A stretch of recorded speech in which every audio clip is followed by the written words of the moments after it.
My name is Kevin McMinn, and today I'm going to give my informative speech too, and this is my audience.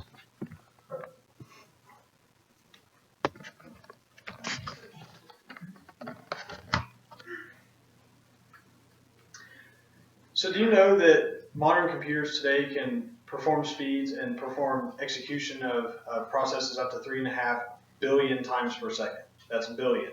3.5 billion processes per second. So I want to share with you a little bit about my computer history and what I do and what I've done. I have built 2 PCs in my life. One is a gaming rig, so it's a little bit more sophisticated and complex. I'm also a CS major, so I've been studying computer software for 2 years now and will continue on. And before all this, I researched hardware myself for 5 years, and before learning how to build PCs on my own. The information I want to share with you today will help you when you're shopping for any kind of electronics. For instance, your cell phones, Xbox, computers especially. All of the information I want to share with you will help you understand what the sales representatives are talking about and what the numbers mean on the box. Today I want to share 3 main components of a motherboard, which looks like this.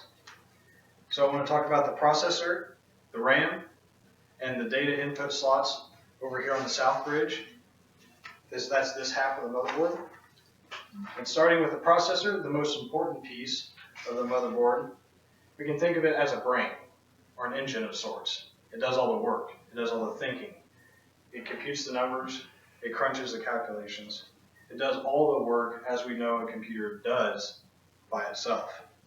We measure this power by speed. And as I mentioned before, that's gigahertz, which means billions of executions per second. We also have cores on a processor. That means, for instance, how many things we can do at the same time. So if a processor has 8 cores, we can do 8 things simultaneously.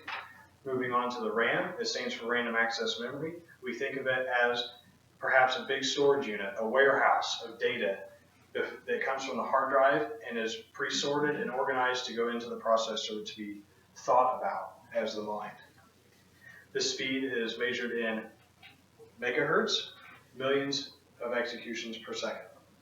Moving onwards to the data ports on the bottom on the south bridge, as I showed you earlier, it houses cards such as the Wi-Fi card, which allows your computer to access the internet wirelessly, or graphics cards like this one, which give your computer enhanced graphical capabilities in order to play video games and perform high demand tasks like Photoshop. These connections are high speed and high capacity, which allow data to flow into the processor very, very rapidly. Another connection we use for the south bridge is SATA ports, which stream information from the hard drive into the RAM and into the warehouse. These are the slowest. They only move at 6 gigabytes per second. That may seem kind of fast, but actually that is the slowest portion of a computer. So if your PC is bogging down, generally that's where the problem lies. In review, I've shared a little bit about a motherboard and its most critical components. The processor, which is the brain or the mind, the RAM, which is the warehouse that stores information before it goes into the processor, and the data ports, which stream information from other outside sources such as a hard drive or a graphics card. This information can help you generously, as I mentioned earlier, in shopping. So now that you know a little bit about what these numbers are, what the components mean, next time you're shopping for a device, a phone, a computer, or maybe even you want to build your own computer, this gives you a little bit of a head start in that information and in that area. And that's all I have for you. Thanks. And this is my audience again.